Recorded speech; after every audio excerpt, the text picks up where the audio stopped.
All right. Assalamualaikum. Hello and good morning, everyone. Welcome to our third lecture series of the year 2021. This lecture series is brought to you by the Division of Research and Innovation, National Sports Institute of Malaysia.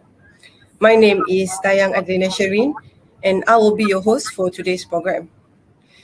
But before we proceed, I would like to start by going over some housekeeping details.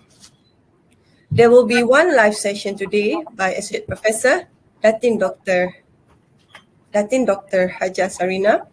The Q&A session will be at the end of the lecture, but feel free to post questions related to the lecture in the chat box. We'll take note and address at the end of the lecture. All participants, please fill in the pinned Google form to record your attendance. All right. Now let's move forward with a brief introduction of our speaker today, Associate Professor Datin Dr. Haja Sarina Mat Yusof. Datin Sarina is a lecturer in UITM in the field of exercise physiology from the Faculty of Sports Science and Recreation. She holds a PhD in exercise physiology from Universiti Kebangsaan Malaysia with her research interest in exercise therapeutics. Currently, she is the chairman of ISN Research Ethics Committee since 2016. She was formerly the deputy chair of UITM Research Ethics Committee and a member since 2009. Associate Professor Datin is a member of Forum for Ethical Review Committees in the Asian and Western Pacific region, FRACAP. She is also the editorial board member for Malaysia Journal of Movement, Health and Exercise, MOHE, and IPES, Journal of Physical Education, Sports and Health. She possesses Good Clinical Practice certification and Malaysian Code of Responsible Conduct in Research, MCRCR, which will be served as the National Research Ethics Code, and this code of ethics is used as the primary reference for all researchers in Malaysia. Associate Professor Datin currently lecturing exercise physiology and research methodology in UITM. Apart from that, she currently supervising several PhDs and master's students. All right, without further ado, let us welcome Associate Professor Datin Dr. Haja Sarina. Over to you, Datin. Assalamualaikum and a very good morning to all. Good morning, special greetings to all ISN lecture series followers. Thank you, Dayang, for the kind introduction. And again, as what has been mentioned, what has been publicized earlier, the title of the presentation will be Research Ethics in Exercise Science. So before I proceed with the presentation today, I would like to go through the contents of today's presentation. Basically, we are going to go through the birth of research ethics, the core principles in research ethics, the definition of informed consent and vulnerable populations. As well, you will be introduced to ISN Research Ethics Committee, the role and functions, and also a little bit of ISN research ethics approval process. So again, before we start or before we proceed with the actual presentation, I would like to ask two basic questions.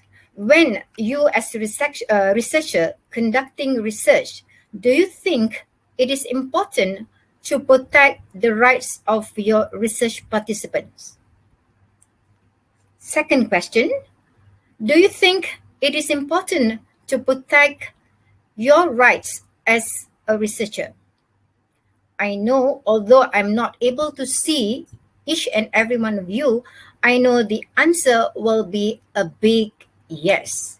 If the answer is yes to both questions, let us go through what actually or why it is important to have research ethics or to adhere to research ethics.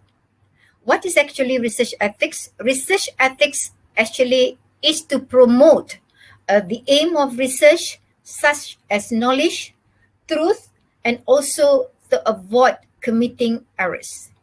By adhering to research ethics, since it involves a great deal of cooperation and coordination with many people with different disciplines and institutions, ethics standards will promote the values that will be essential when collaborating, so that the element of trust, accountability, mutual respect, and fairness will be in place.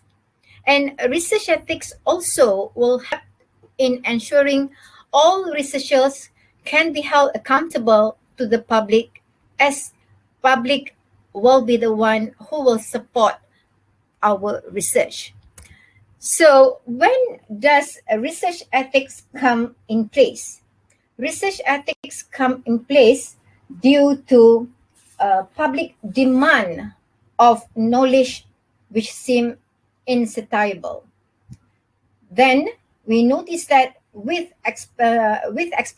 experimentation, increasingly exponentially become, you can say scandals, and scandals were inevitable. So I'm going to highlight a few selective but well-known examples of controversial projects that contributed to calls for a better regulation in research. One of the infamous study which has been conducted, or which were conducted way back in 1932, and it has been conducted for the past 40 years. This study is known as the Tuskegee study, whereby in late July 1972, a 40-year-long study conducted by United States Public Health Service looking at the effect of untreated syphilis on Black men in Macon County, Alabama. So these participants, they were informed that they will be treated for bad blood. They were not informed that they were having syphilis. So in exchange of their participation, these men were promised treatment along with free meals, medical examinations, and burial insurance. But in reality, they received no substantial treatment. Instead, they were only informed that they had syphilis. Instead of informing they had syphilis, which were contagious, doctors told patients that they had bad blood, meaning several different illnesses. Participants did not provide informed consent, and they were denied access to penicillin, which is a proven treatment for syphilis. So what happened? This uninformed patient proceeded to spread the disease to their wives and children.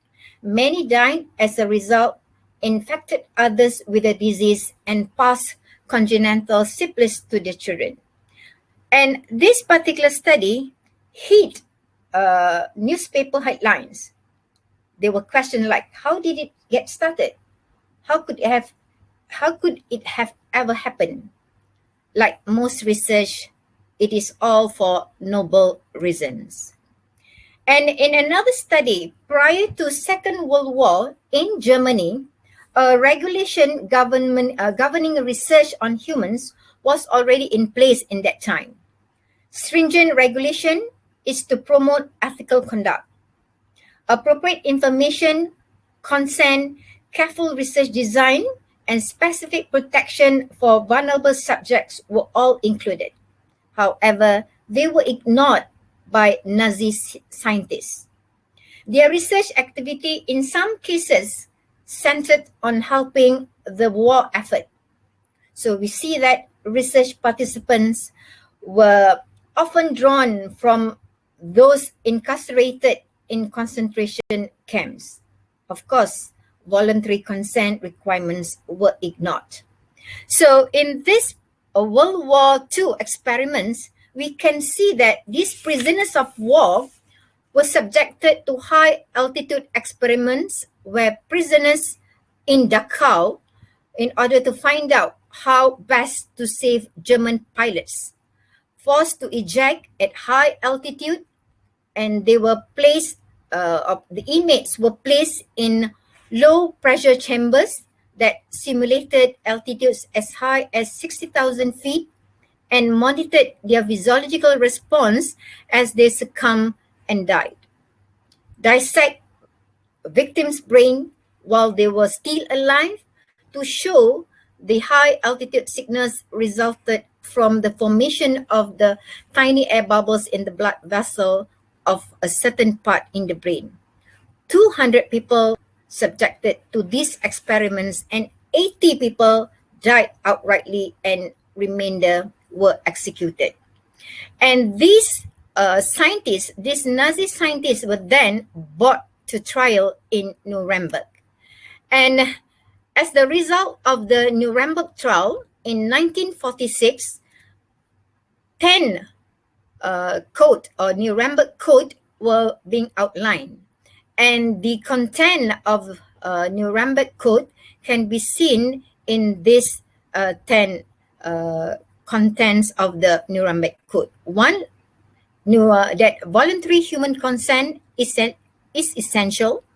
Experiment result should be beneficial to society. This is the outcome from the trial. So the Association of Scientists came up with this code, and the content of this code are as such. So we notice that the first and among the important content of this code, that voluntary human consent is required. When any of these participants involved, they or the scientists should anticipate the result, should justify the experiments, and all scientists should avoid unnecessary physical and mental suffering. And all scientists should ensure that no experiment should be conducted if there is a chance of death or disability. All experiments should minimize risk to participants, and proper preparations facilities should be in place in order to protect the subjects. And all experiments should be conducted only by qualified personnel. Subjects or participants can withdraw at any point of time, and termination of experiment if results are known to likely cause injury, disability, or even death. And following that, the Declaration of Helsinki, years later, we notice that there are many other statements or declaration, and one of a well-known declaration, following the Nuremberg Code, since the Nuremberg Code is considered as perceived as threats to further biomedical resulting in Declaration of Helsinki, produced or developed by World Medical Association. Important point of this declaration is that the interests of science and society should never take precedence over considerations relative to the well-being of the subject, which means to say that the goal of a research should not be more important than well-being of the participants. Later, and this declaration later underwent several amendments. And the goal of Helsinki Declaration was to prevent a human subject to be mistreated. So you can always Google to further look through what are the gist of the Declaration of Helsinki. If we go through, we can see in the Declaration of Helsinki, basically it will outline the general principles, the risks, burdens, and benefits from the experiments to be conducted. They also define the vulnerable groups or individuals. They also outline the scientific requirement, research protocols, the roles and function of research ethics committee. They also outline the privacy, confidentiality, informed consent, use of placebo, and also the provision for post-trial. So the following years, we witnessed an escalation from the issuing of guidelines to the establishment of review procedures. A Belmont report was written in response to the infamous Tuskegee syphilis study, which identifies basic ethical principles and guidelines that address ethical issues arising from the conduct of research within human subjects. 3 primary areas of application are also stated. They are the informed consent, assessment of risks and benefits, and selection of subject. So the 3 core principles are: whenever we are conducting experiments or research, we need to install respect for person, which means that all individuals should be treated as autonomous agents, where they are entitled to be protected and they have the right to withdraw at any point of time. And the second core principles in Belmont report is that all research should maximize benefits and minimize possible harm. And scientists are also has to ensure that all participants are to be treated equally, even in terms of selecting the research subject, to ensure that there is no elements of bias are involved when conducting research. So following all those statements, we noticed that there was some other documents which create the developments of research ethics. So in 2018, a group of scientists in the European Commission has come up with this ethics in social science and humanities research. If you were to see earlier, all these documents are muchly related to research in medical.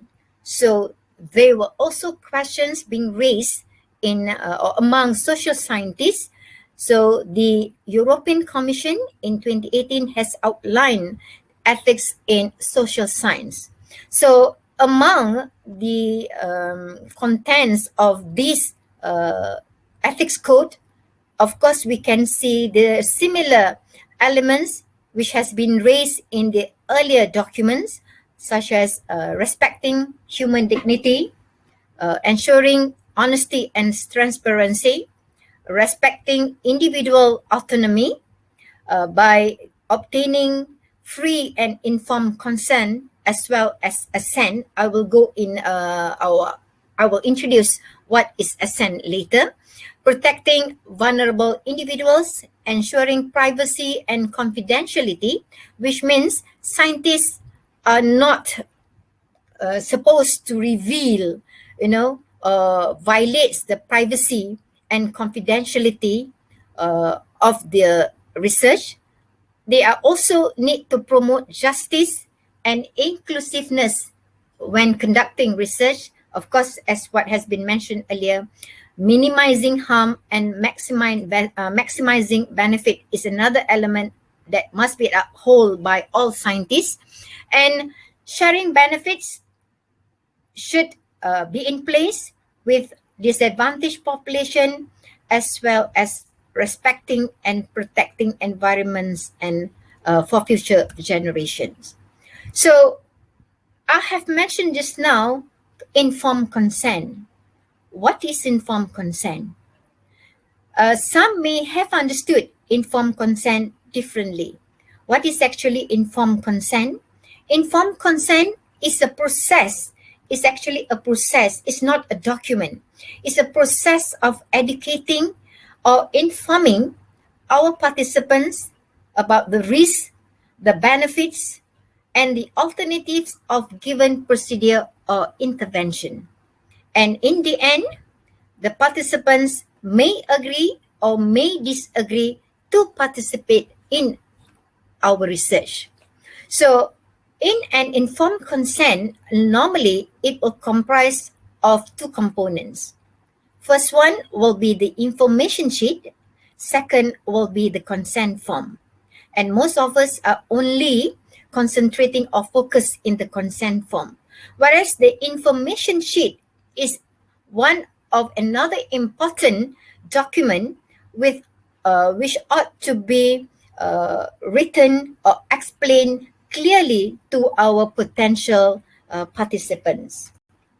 So informed consent is a way to portray our respect to individuals as autonomous agents. In an informed consent should have these three important elements. What are the important elements? The information, which information in informed consent should be communicated clearly in layman terms in language which can be understood by participants. Often, researchers neglect this aspect of informed consent. They did explain to the participant what were their study all about. Unfortunately, the information given to participants are communicated in language which they do not understand, which the participant not able to comprehend.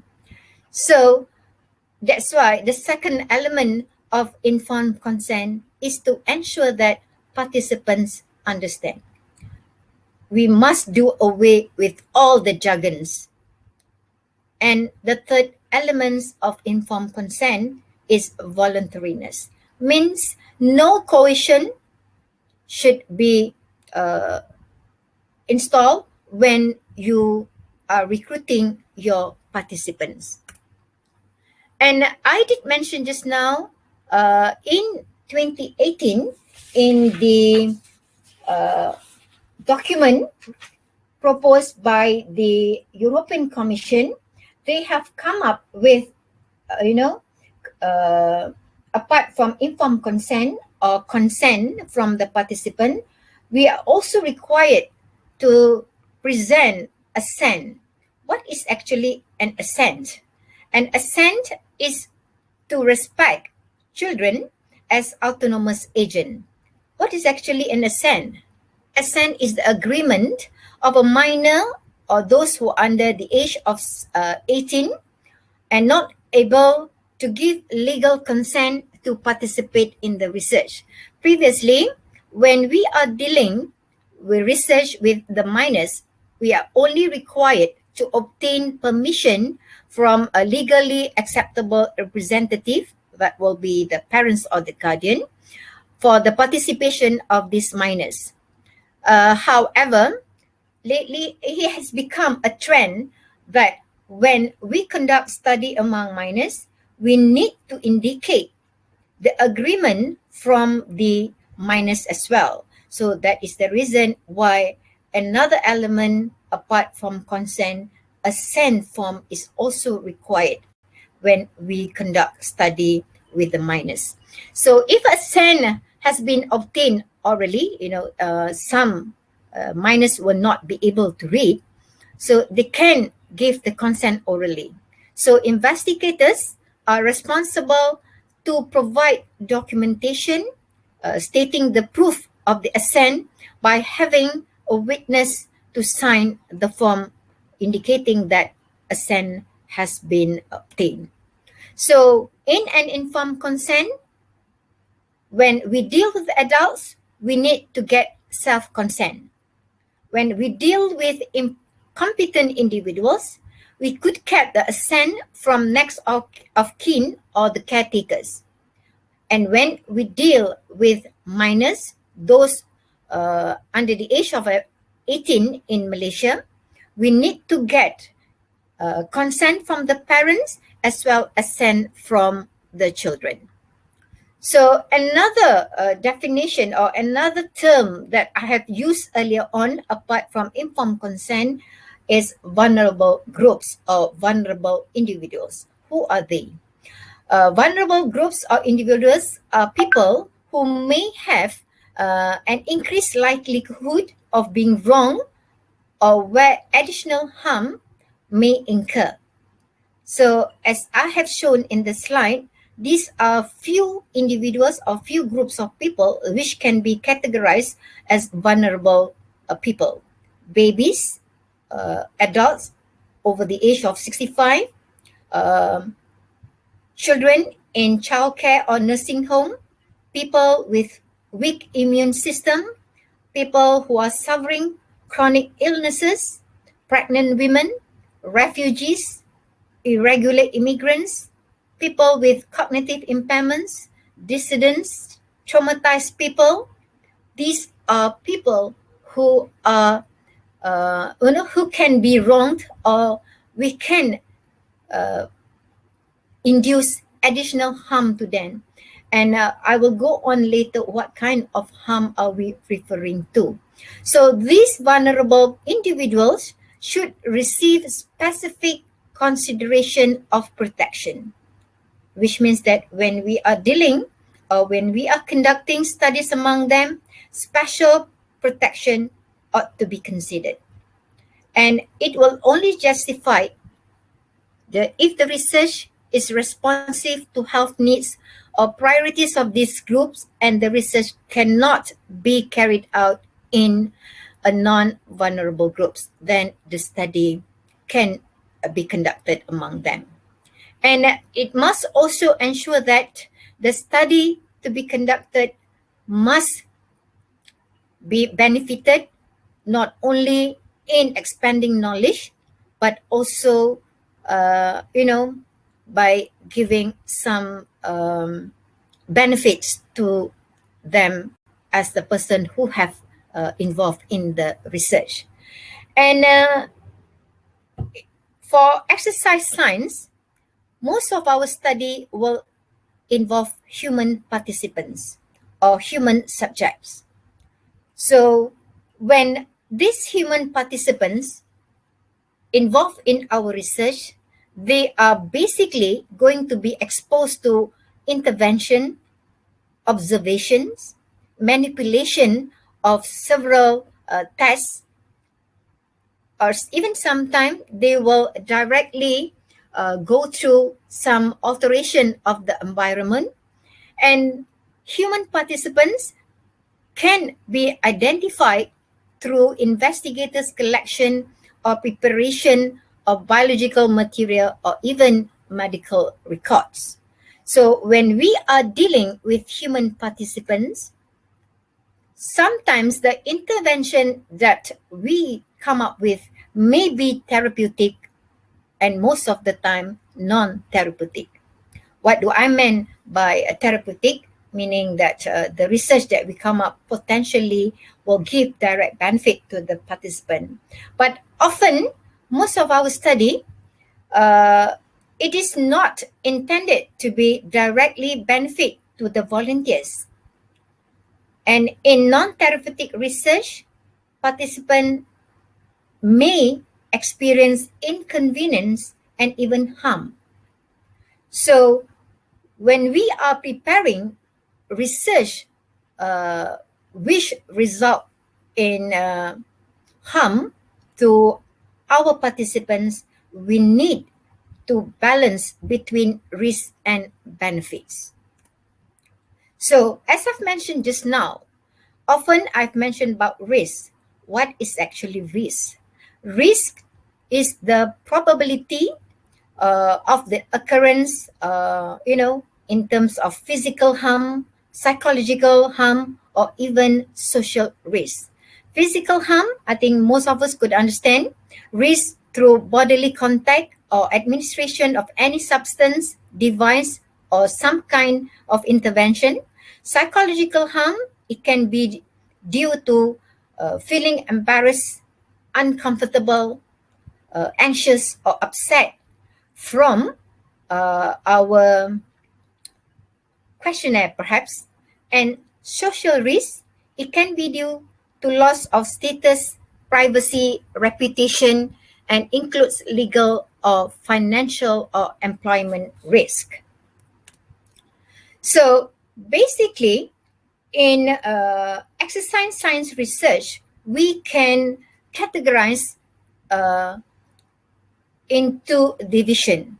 One could be minimal risk, or the other one could be more than minimal risk.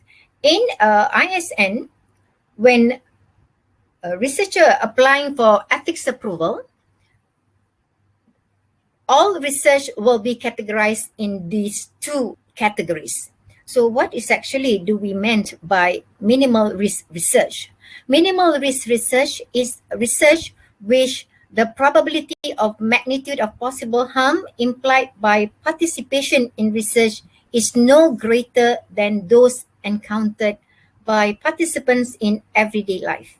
Whereas in more than minimal risk research, the risk which may be exist when there is a possibility of physical or psychological harm related to breach of confidentiality or invasion of privacy greater than what they encounter in everyday life. So basically, this what is the functions of the Research Ethics Committee when we look at or when we review application received from researchers before giving ethics approval. So bear in mind, when we are doing research in exercise science, one compulsory element that we should not avoid to do is to do screening.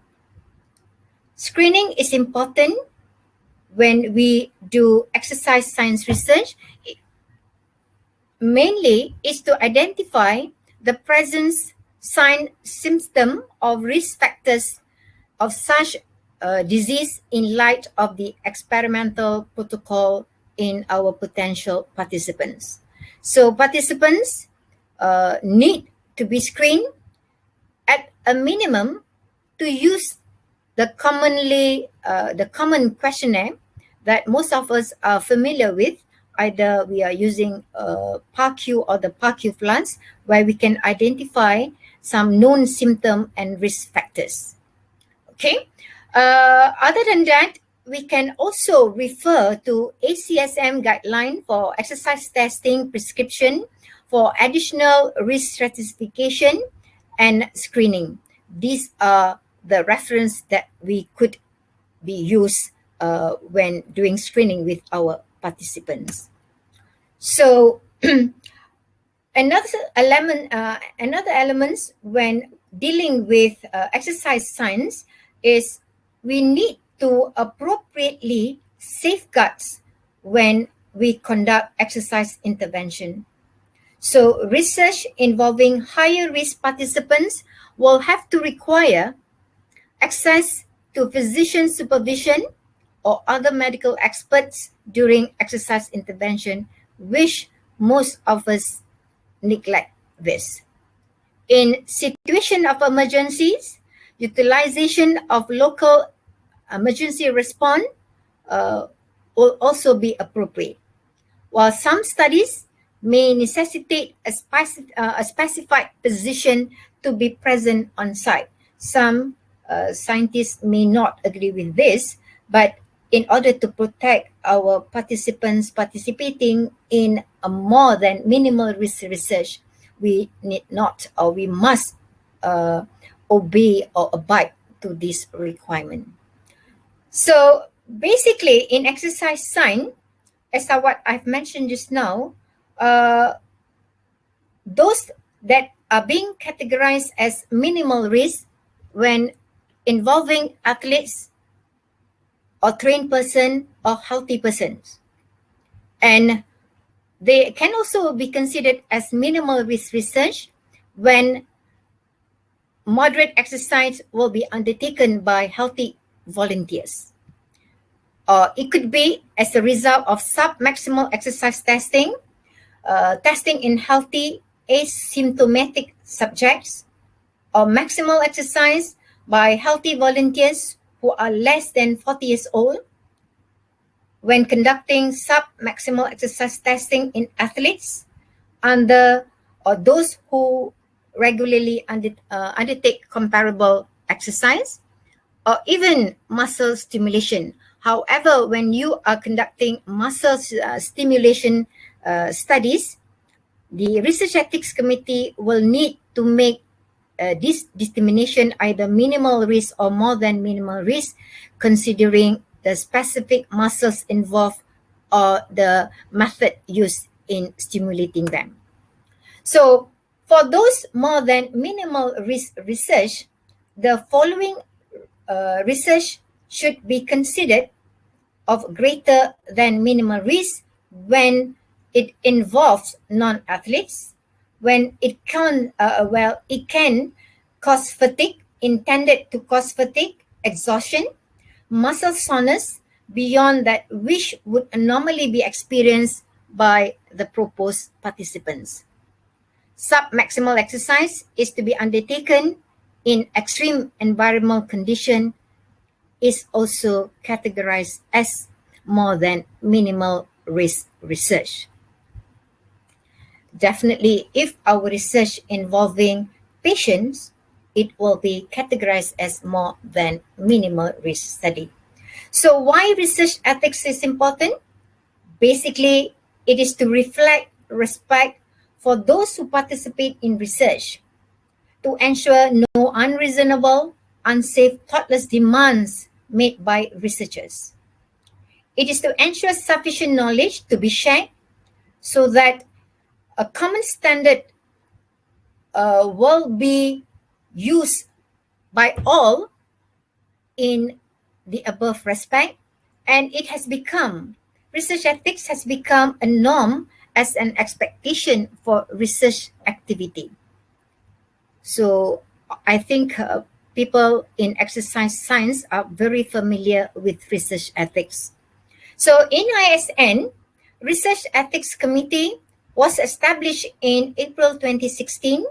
Well, the composition of ISN Research Ethics is made up of 13 members, comes from various areas. We have medical people on board, we have scientific professional, as well as independence from or independence of ISN, people or person with religious background, lay person, as well as legal representative. So the objective of Research Ethics Committee in ISN to examine ethical issues in research proposal, to ensure that research projects conducted at ISN are in compliance with these documents, the MCRCR documents, the Good Clinical Practice Guideline produced by Ministry of Health, the Declaration of Helsinki, as well as local acts and laws.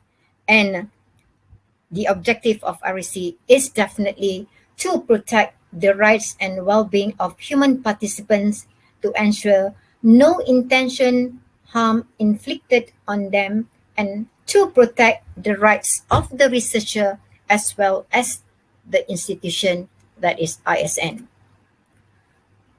So when applying several researchers, when applying ethics approval from ISN, some of them has even queried why ISN Research Ethics Committee has to scrutinize our methodology.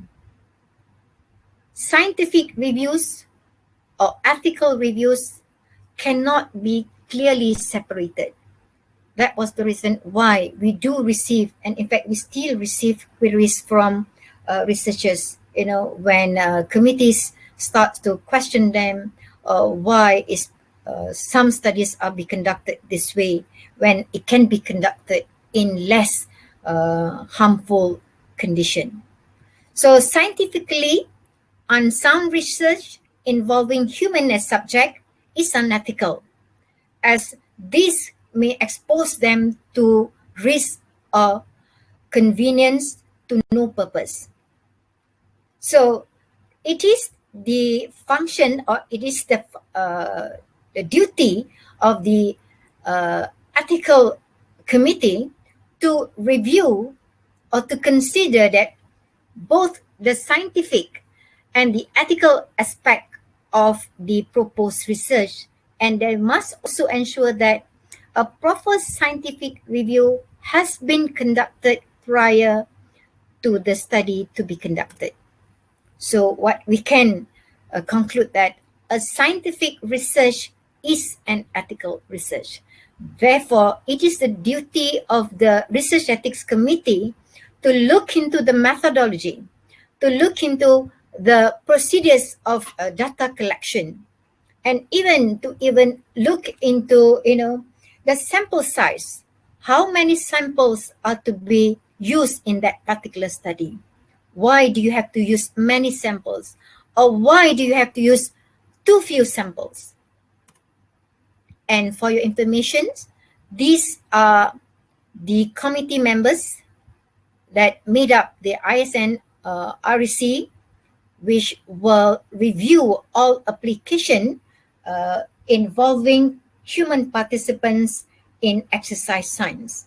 So if you can see from the photograph given, mostly the members are from local university, as well as people from ISN, laymen, and we have with us Miss Leslie Lim, the legal representative. We also have layperson, and we also have religious representative. However, currently the person who represent religious area background has left, and I think ISN is looking for one now. So go back to the question why research ethics is important. It is important as it will protect the research ecosystem, the participants, the researcher, the research, to ensure that all research conducted has the element of validity and reliability, as well as to protect the institution, the ISN, MSN, and also Ministry of the KBS. So Research Ethics Committee role is to look at the scientific values, the social values, the scientific validity, to ensure that fair subject selection to be made, and also to do risk-benefit ratio. What will be the benefits, or what will the risk? We are to ensure that the benefits must outweigh the risk. And all reviews will be done independently, and only should there be at any point of time, if the researcher is among the members of the research committee, they will not be involved when deliberating the proposal. And we are also to look at the informed consent. Often, application from a researcher were written as the informed consent does not provide or did not provide accurate information to participants. So some may say, well, it's only an information. Yes, it is an information, but this information is important to participant.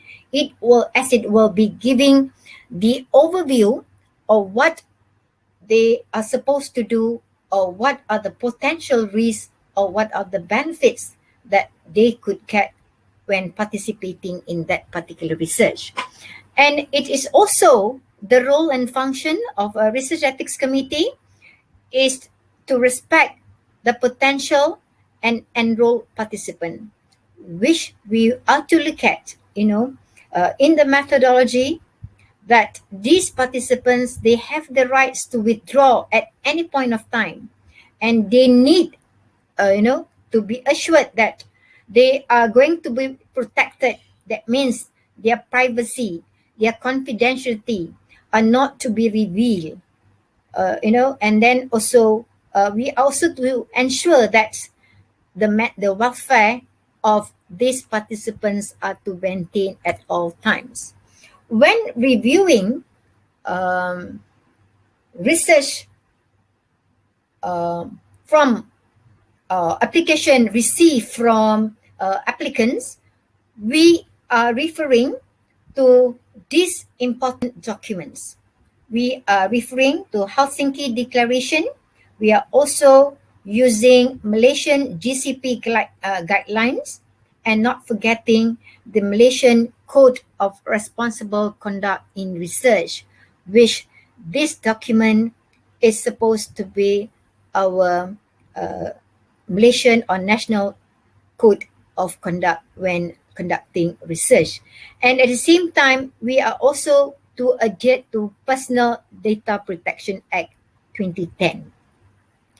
So ethics principles when dealing with human is, of course, as what we have gone through much earlier, is to respect for person, respect their privacy and confidentiality, ensure that benefits are being maximized and harm to be minimized, and all persons involving in the research should uphold high integrity, honesty, and transparency. So when should a person apply for research ethics approval? Research ethics approval ought to be applied before conducting any research. Okay, so this is stated in the Malaysian Code of Responsible Conduct, while upon receiving approval from institutional authorities, in our case is the REC, which means that you are not to conduct any study before you obtain ethics approval. And again, as I've mentioned just now, the Research Ethics Committee, when reviewing all application, will refer to all important documents. So, to some may be asking, why now do we need ethics approval? Apart from conducting caliber valid research, some of us need to share the findings, because most of the research conducted are being supported by grants. Grants or money that we obtain from government comes from the taxpayer money. And it is our responsible that any findings or outcome of our research are to be shared with public. So meaning that we need to share, therefore we need to get it published.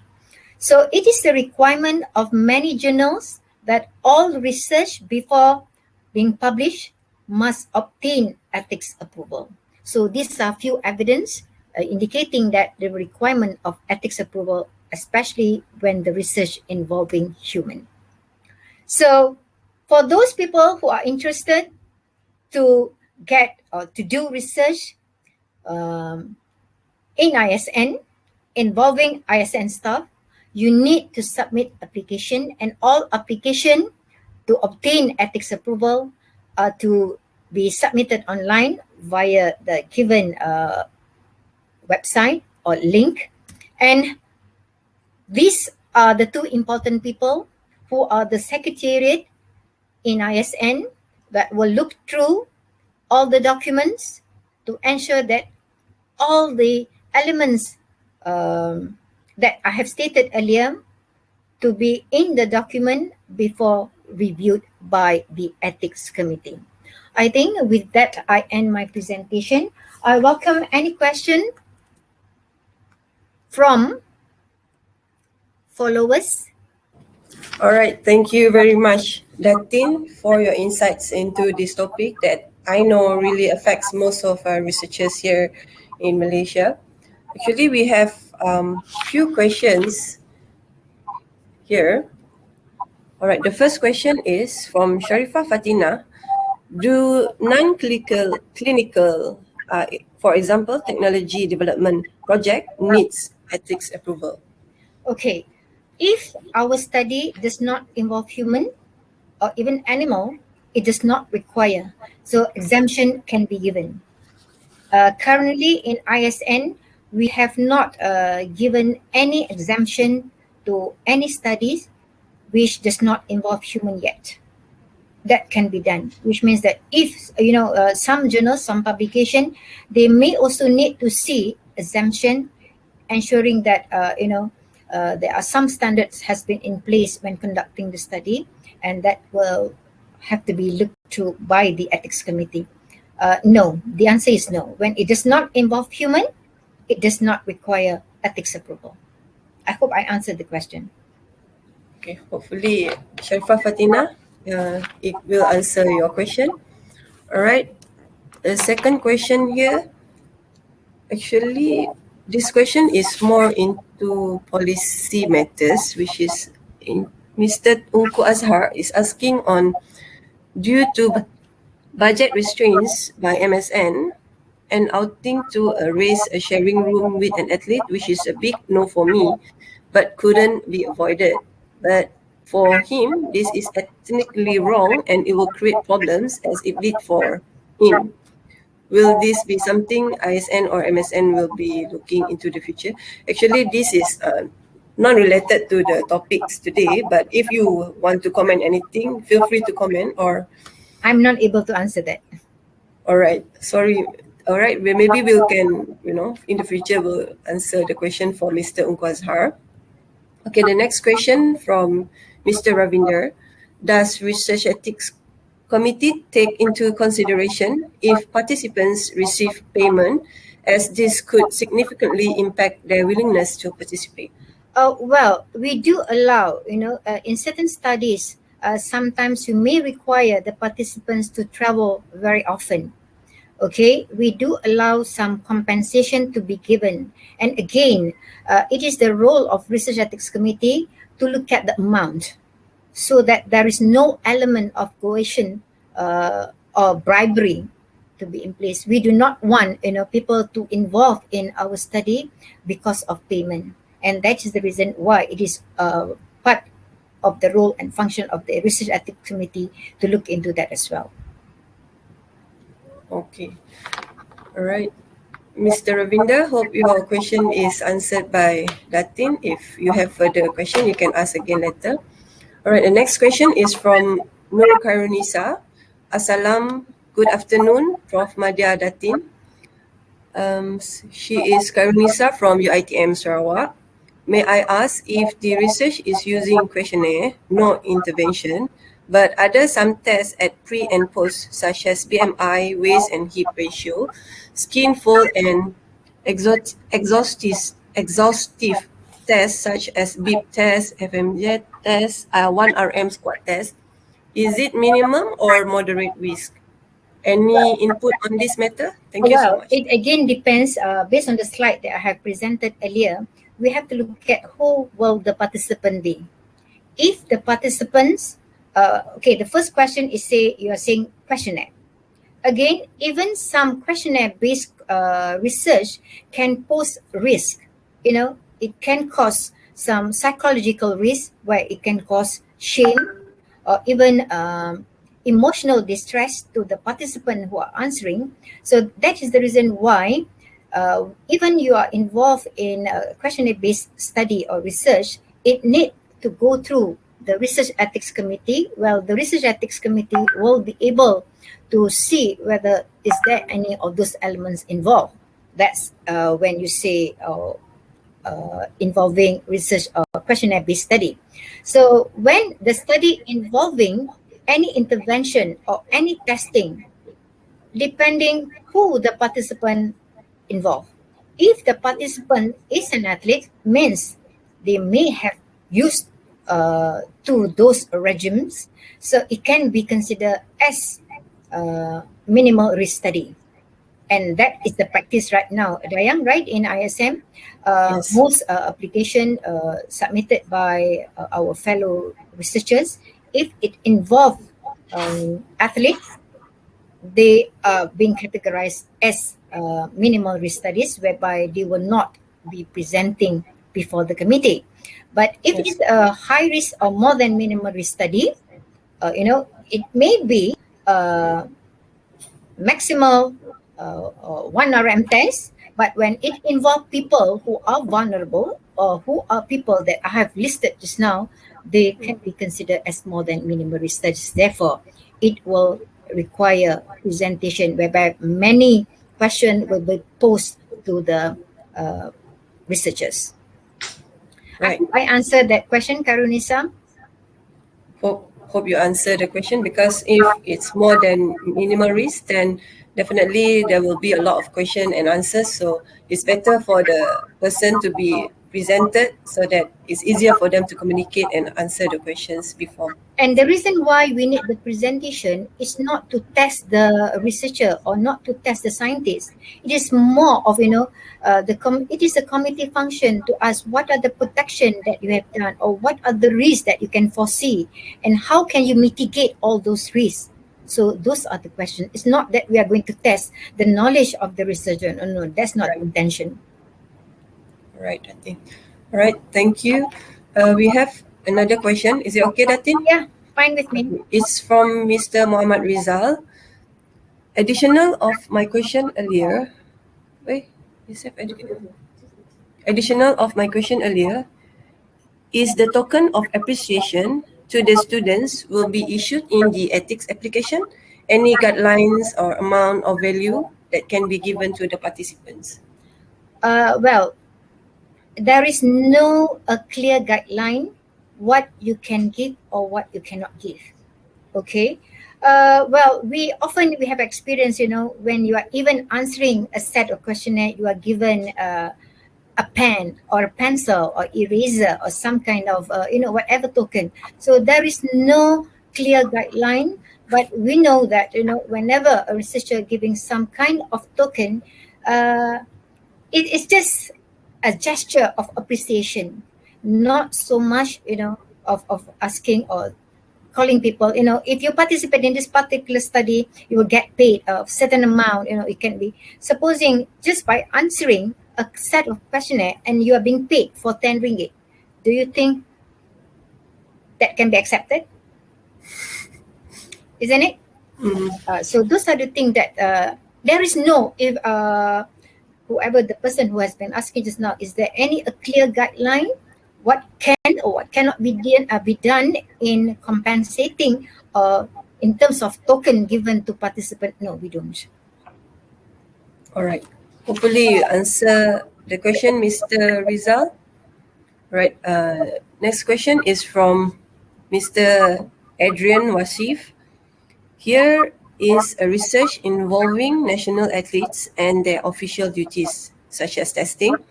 Question: ethical approval not sought because the participants would do the same activities they would routinely carry out as part of their official duties as the national athletes.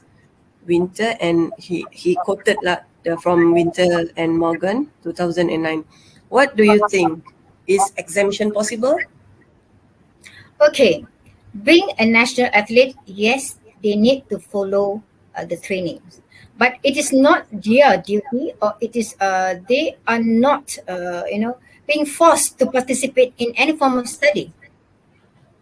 So participating in study is another thing.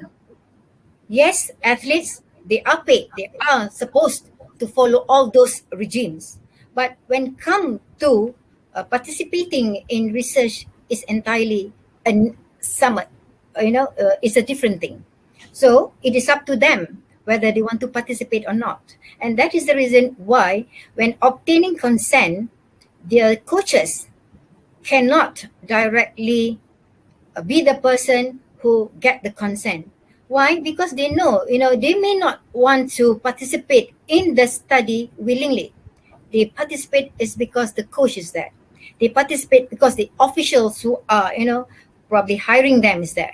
So there is no more element of voluntary in research. So in research, they must be, the participant must be considered or must be regarded as an autonomous agent where they can not participate in the study. So in this case, the answer is still no.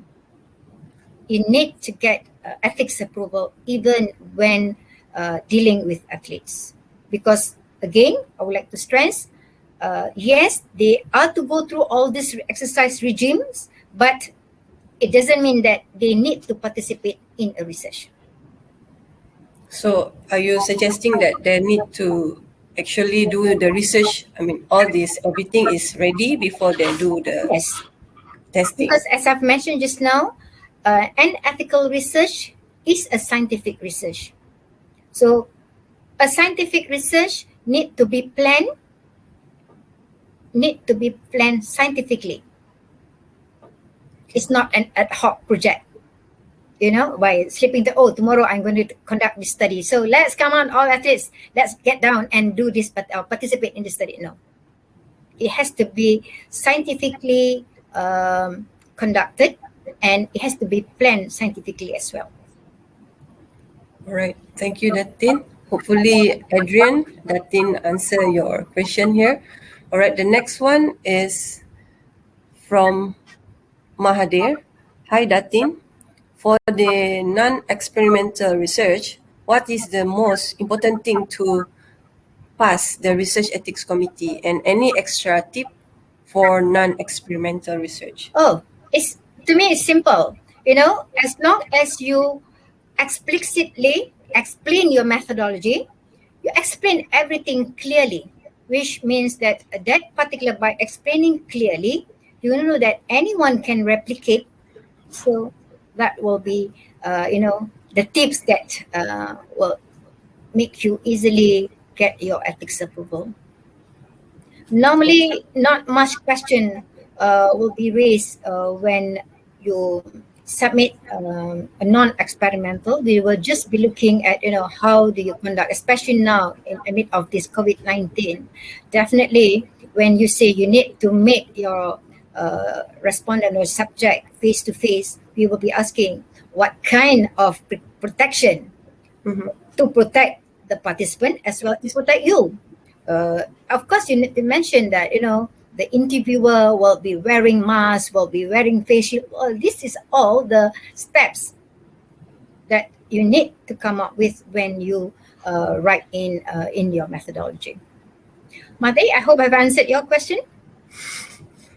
Madai, hopefully your question is answered. All right, we have another few questions, Datin. I'm okay with that. Okay, it's from Chen Soon. Good morning, Datin. If joint research between university and MSN or ISN, do I need both institute ethics committees approval? Okay, I have experience being ethics committee in university. Yes, anyone or any person who wants to conduct any study in any premise in any university, you must get ethics approval from that university before conducting your study. Now, since I'm the chair of the ISN Research Ethics Committee, our main role is to protect the institute, to protect the researcher. So any studies to be conducted in the premise of ISN or involving ISN staff, yes, it must also obtain ethics approval.